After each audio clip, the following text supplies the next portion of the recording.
pepatah mengatakan, lakukanlah sesuatu dengan apa yang kamu punya, di mana kamu berada, saat itu juga. Inilah yang dilakukan Dewi Permatasari, mahasiswa Universitas Padjadjaran Bandung, dalam mengembangkan bisnis konveksi busana muslim miliknya. Bisnis yang awalnya dimaksudkan Dewi sebagai proyek tugas kuliah ini, kini tumbuh menjadi bisnis yang menghasilkan rupiah yang menggiurkan. Awalnya gadis asal Minang ini merantau ke Bandung untuk melanjutkan pendidikan di Universitas Padjadjaran jurusan komunikasi. Saya tujuan ke Bandung ini bukan buat jualan, bukan buat buka online shop gitu ya, tapi buat kuliah. Karena kebetulan kalau budayanya di Minangkabau itu kan merantau ya Mbak, dan saya lakuin itu. Saya merantau ke Bandung buat menuntut ilmu gitu. Tujuannya cari ilmu gitu kan. Namun karena perlahan pas anak kuliah lah gitu ya, pasti pengen bikin sesuatu gitu, atau pengen gimana ya, saya pengen hidup mandiri gitu. Nah dari awal semester itu saya udah jualan gitu ya, kayak jualan donat, pulsa, kayak emang hobi gitu, sepertinya hobi jualan. Sampai akhirnya buka Kicix, ya udah nggak tahu nyaman di sini, terus kita juga dapat penghasilan gitu kan ya, bisa hidup mandiri dan mungkin bisa juga bahagian orang tua gitu ya, jadinya bisnis sambil kuliah gitu. Dari situlah Dewi mempelajari ilmu tentang public relation yang kini ia gunakan untuk membesarkan usahanya. Tanpa latar belakang ilmu desain maupun fashion, Dewi membangun brand Kicix yang berbasis di Bandung, Jawa Barat. Tetap cantik dalam balutan busana syar'i menjadi salah satu misi usaha bisnisnya. Omset kian bertambah saat peak season seperti saat Ramadan maupun Lebaran. Kalau untuk modal, karena Kicix itu lebih ke PO ya, atau pre-order gitu. Jadi kita lebih modalin buat foto produk doang, terus saya foto di dinding kosan gitu kan ya. Terus udah foto lalu dimarketingin, ada nggak yang ikut PO? Kalau ada yang ikut PO kan mereka bayar dulu, baru kita bikinin. Namun karena saya pengen nge-branding Kicix, karena waktu itu belum punya brand, maksudnya belum ada label, belum pakai packagingnya belum bagus gitu. Akhirnya saya minjem duit abang saya 5 juta. Nah dari sanalah saya mulai nge-branding, tapi uang 5 juta itu habis doang buat beli label, plastik gitu kan ya, packaging dan lain sebagainya. Sempat pesimis sih, bisa nggak ya ngebalikin duit abang saya yang 5 juta itu. Cuman saya tetap berusaha jualan, tetap bikin PO walaupun yang dulu yang ikutannya dikit gitu kan ya. Nah ya sampai sekarang deh alhamdulillah udah ready stock juga, kita nggak PO lagi, PO juga ada, cuman ready stocknya juga ada gitu. Brand Kicix yang kini sudah tersebar di seluruh Indonesia dibagi menjadi 4 kategori. Yang pertama, Kicix Daily, yang merupakan produk Kicix seharian dengan harga terjangkau. Kemudian ada Kicix Muslimah, yang lebih menyasar kalangan menengah ke atas. Lalu, by Dewi Permata, yang berfokus pada pembuatan adibusana bagi konsumen yang menginginkan produk eksklusif. Terakhir ada Kicix Kid yang berfokus pada busana muslim untuk anak-anak.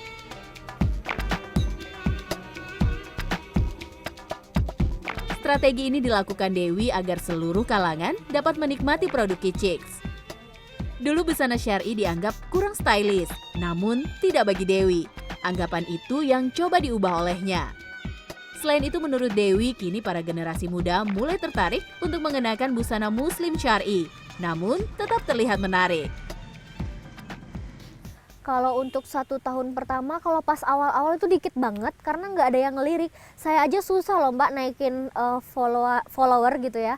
Buat orang ngenalin ke publik itu Kicix susah banget karena saya bukan artis gitu ya, bukan siapa-siapa. Kalau lain halnya kalau artis atau selebgram kan gampang ya, udah punya follower banyak tinggal promoin akun all shopnya, apalagi zaman sekarang banyak tuh yang begitu gampang gitu dikenalnya. Tapi karena saya bukan siapa-siapa jadi harus ikutan SFS dulu, ikutan apa gitu kan ya, kayak kerjasama dengan all shop lain, saling promo, dia promotin akun saya promote akunnya dia, ngajak-ngajakin teman seperti itu.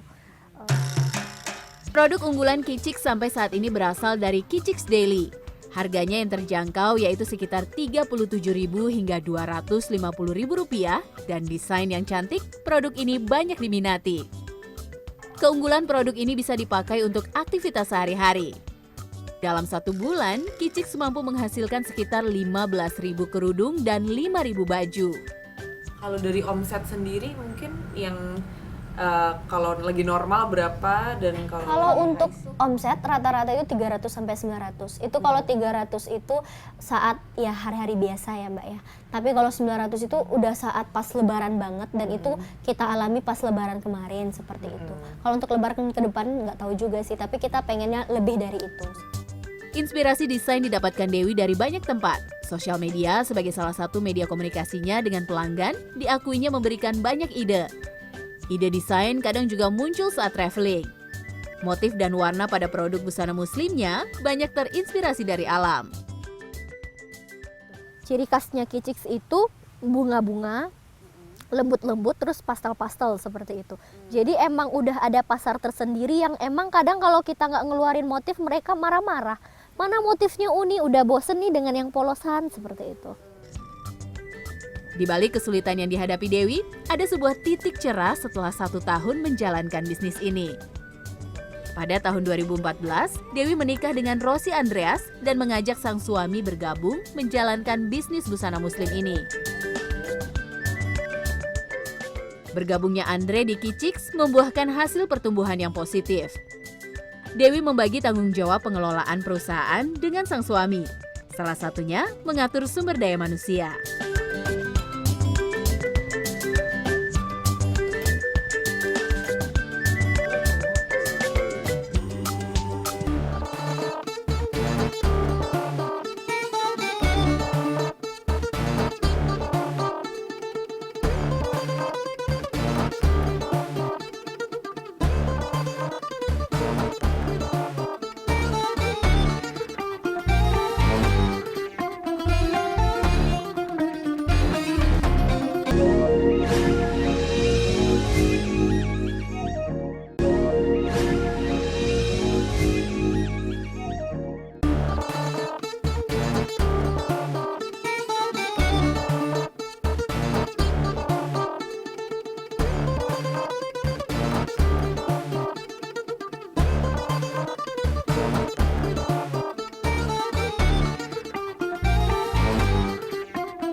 Melalui sosial media seperti aplikasi Instagram dan Line Messenger, Dewi mencoba mendekatkan Kicix dengan konsumennya. Kedua media ini membuka akses bagi Dewi untuk berinteraksi langsung, baik dalam menentukan desainnya, sekaligus membentuk komunitas pengguna busana syar'i di tanah air. Melalui sosial media itu pula, distributor Kicix bisa berkembang. Saat ini Kicix telah bekerja sama dengan 100 distributor yang ada di seluruh Indonesia. Oke, jadi interaksi dengan customer ini direct ya? Iya. Via social media? Iya, sosial media. Social media yang mana yang paling efektif? Lain sih, kalau untuk ke pelanggan itu kita ada member Kicix yang mana di sana ada grup. Itu member kumpul di sana, biasanya kita ngobrol. Kalau distributor juga ada grupnya dan kita kayak udah kayak keluarga gitu. Jadi ada komunitas yang dibuat Iya. dari Kicix? Iya. Di sanalah saya bertukar pikiran, bahkan untuk desain warna, Uni pengennya tangannya yang gini deh gitu kan. Nah saya bikin gitu karena pengen nyediain apa yang dimauin pelanggan. Dewi berharap jumlah ini dapat bertambah menjadi 2 kali lipat dalam 2 tahun ke depan. Selain desain, Dewi juga sangat memperhatikan marketing produk Kicix. Ia mengaku selalu meluangkan waktu khusus untuk membalas pesan dan berinteraksi dengan para distributor serta konsumennya. Sementara itu, untuk masalah operasional, Dewi telah mengalihkan wewenang kepada suaminya Andre, sekaligus menjadikannya sebagai CEO Kicix. Sebagai CEO, Andre mengatur semua divisi, mulai dari perekrutan hingga evaluasi kinerja.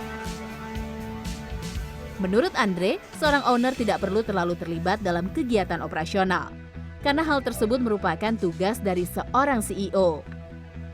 Selain CEO Kicix, tantangan yang paling sulit bagi pria berumur 26 tahun ini adalah mengkaryakan pekerja yang umumnya berpendidikan SMA. 3 hal kalau sesuatu terjadi tidak sesuai. Yang pertama kita evaluasi dulu, ini di mana akar masalahnya. Setelah dievaluasi dapat akar masalahnya, solusinya seperti apa? Kita cari solusinya. Dan itu kita lemparkan ke tim lagi ya, karena mereka yang di lapangan katanya gimana solusinya, gimana akar masalahnya, seperti itu. Dan yang terakhir ini yang paling penting, do-nya, melakukannya. Jadi setelah dapat akar masalah, dapat solusi, kita lakukan, langsung dilakukan. Nah kan orang banyak berencana seperti itu kan, tapi dalam pengejawantahannya kurang bagus seperti itu. Dengan bantuan sang suami, Dewi mengaku usaha bisnisnya maju pesat hingga mampu meraup ribuan order. Kini dirinya dapat fokus dalam mengatur marketing dan tentu saja menamatkan studi pasca sarjana di Universitas Padjadjaran. Saat ini jumlah karyawan Kicix telah mencapai 10 orang yang bekerja di bagian administrasi. Untuk urusan produksi, Dewi bekerja sama dengan 2 konveksi yang telah dikontrak kerja khusus untuk Kicix. Kedua konveksi itu mempunyai keahlian masing-masing, yaitu membuat baju dan kerudung. Nah, salah satu inovasi Kicix yang emang udah dari lama juga sih ciri khasnya Kicix itu kita selalu berikan solusi. Misal, ada kerudung solusi anti tembem, solusi hemat, terus solusi langsing kayak gitu. Jadi dalam marketing saya ngangkat salah satu solusi itu. Misal solusi anti tembem kalau pakai kimar itu kita jadi tiru seketika. Kalau solusi hemat dia beli 1 dan dapat 2 model seperti itu. Kalau solusi langsing biasanya cutting dress, saya mainin di cutting dress yang mana kalau orang gendut kayak kelihatan langsing gitu, ada efek-efek langsing seperti itu.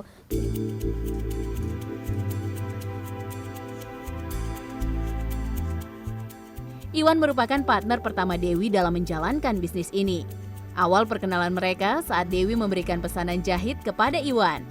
Dimulai dari pesanan yang hanya 1 hingga 2 piece per minggu, hingga kini mencapai ribuan per bulan. Dari sinilah Iwan kemudian dipercaya menjadi kepala produksi brand Kicix. Sebagai seorang kepala produksi, sejumlah kendala dihadapi Iwan. Mulai dari penjahit yang tidak disiplin, hingga kerugian teknis yang harus ditanggung. Luar biasa saya teh, pesatnya gitu. Ya saya juga istilahnya ikut ke bawah maju, bersyukur banget bisa bergabung sama Kicix. Dulu waktu saya di awal-awal juga saya kan misalkan ya wirausaha juga di Jatinangor. Cuman nggak semaju sekarang gitu. Kerjasama ini juga membantu setidaknya beberapa pengusaha konveksi lainnya. Hal ini menjadi misi dari Kicix, yaitu menyediakan lapangan kerja sebanyak-banyaknya, karena tekstil dan konveksi merupakan industri yang padat karya. Kan tadinya awalnya online kan murah gitu, modalnya nggak perlu tanah, nggak perlu gedung gitu. Kenapa akhirnya mau bergerak ke offline? Karena saya juga pengen sih Kicix tuh lebih terpercaya. Jadi kalau dengan adanya butik gitu kan ya, orang bisa beli nggak lewat online aja. Kalau online kan orang nggak bisa pegang barangnya, nggak tahu barangnya gimana gitu kan ya. Kalau kita ada store-nya, orang bisa pergi, bisa milih-milih, bisa mau pesen sesuai kesukaannya, bisa di butik seperti itu. Jadi saya pengen banget berikan yang terbaik buat pelanggan-pelanggan Kicix. Dalam perjalanan usahanya untuk memperlebar cakupan usaha Kicix, Dewi tetap berhati-hati dalam mengatur jumlah karyawannya agar tetap produktif dan efisien. Semakin banyak karyawan yang dipekerjakannya, maka akan semakin besar pengeluaran tetap yang harus ditanggung. Sejauh ini Dewi masih belum mempunyai rencana untuk memindahkan lokasi produksinya ke wilayah lain. Meski biaya produksi ke wilayah Jawa Barat bukanlah yang paling efisien saat ini.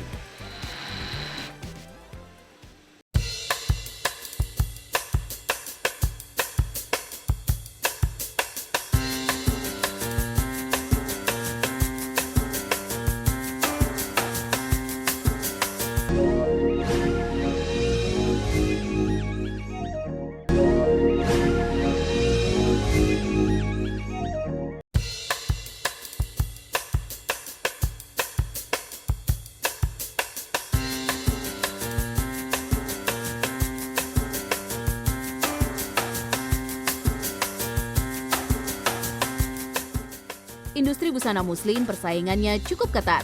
Banyak pelaku usaha yang bertarung memperebutkan ceruk ini.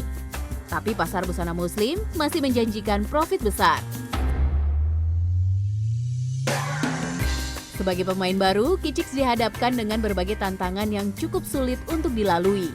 Mulai dari keterbatasan ketersediaan bahan hingga persaingan dari industri besar yang juga mulai merambah ke pasar busana muslim di tanah air dan mancanegara. Belum lagi bersaing dengan gelontoran impor busana dengan brand asing yang cenderung lebih digemari oleh konsumen Indonesia. Tapi Dewi memilih bergeming. Ia dan suami bertahan dengan kualitas standar mereka. Variasi produk yang unik serta harga yang bersaing membuat Dewi optimis Kicix akan terus tumbuh. Rencana ekspansi agresif juga telah dipersiapkan oleh Dewi agar produknya dapat menembus pasar internasional. Saat ini Dewi mengklaim produknya dapat dibeli melalui distributornya yang ada di Korea, Jepang, dan Turki. Meski masih dalam jumlah yang sangat kecil, namun Dewi optimis angkanya akan bertumbuh melalui peran akun media sosialnya yang aktif. Untuk membedakan dengan produk busana muslim lainnya, Kicix menerapkan layanan Kicix Care. Pelanggan dapat dilayani customer Kicix bukan hanya saat membeli saja, tapi juga setelah membeli produk Kicix. Melalui Kicix Care, pembeli mendapatkan pelayanan khusus apabila ada order yang belum datang atau tidak sesuai pesanan. Dari yang produk yang ribuan itu paling adalah 5 atau 10 orang, ya lumayan banyak juga. Yang akhirnya komplain. Iya, akhirnya komplain, walaupun sebenarnya sih komplainnya nggak terlalu fatal, cuman benang satu itu emang salah satu kesalahan juga sih itu, karena kami kan juga produknya emang kualitasnya, jadi walaupun ada kotor dikit itu berhak dikomplainin juga nggak apa-apa. Jadi kita bakalan ganti baru ataupun kita jahit ulang kan.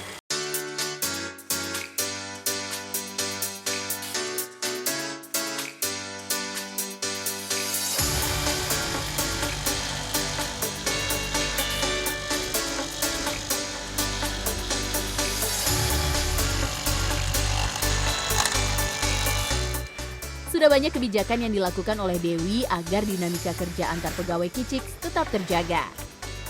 Dengan ritme kerja yang ketat, Dewi harus memastikan kualitas kinerja tetaplah prima. Salah satunya dengan mengadakan field trip. Kegiatan ini bertujuan agar rasa kepemilikan karyawan terhadap brand Kicix bisa terus tumbuh. Tantangan itu sebenarnya bangun tim sih ya Mbak. Susah banget bikin gimana tim kita itu bekerja sesuai dengan keinginan kita biar perusahaan ini maju.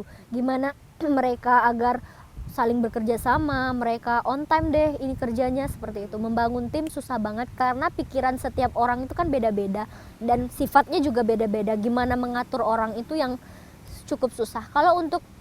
Alhamdulillah kalau untuk sekarang ya, untuk memarketingin buat supaya orang beli produk kita, alhamdulillah itu nggak terlalu susah sekarang, karena emang saya gunain juga ilmu saya belajar di Unpad Public Relation, gimana saya jalin kedekatan dengan pelanggan atau dengan distributor. Jadi mereka itu selalu gitu berhubungan dengan Kicix, selalu tahu gitu perkembangan Kicix, jadi mereka terus belisan. Jadi yang paling susah itu yaitu bangun timnya sih Mbak, biar gede gimana gitu. Budaya Indonesia adalah masih ada hormat dan iya. sungkan terhadap senior gitu. Gimana sih cara untuk antisipasinya selama Kalau ini? untuk itu sih ya Mbak, saya sebelumnya bilang dulu kita kerja profesional gitu, nggak mandang umur juga gitu. Kalau memang kerjanya salah ya saya harus tegur gitu, tapi tentu dengan adab dan dengan baik seperti itu. Dan cara saya yaitu pertama saya bilang ini kita kerja profesional, kita harus maju bersama, sukses bersama seperti itu, dan mereka pun juga mengerti.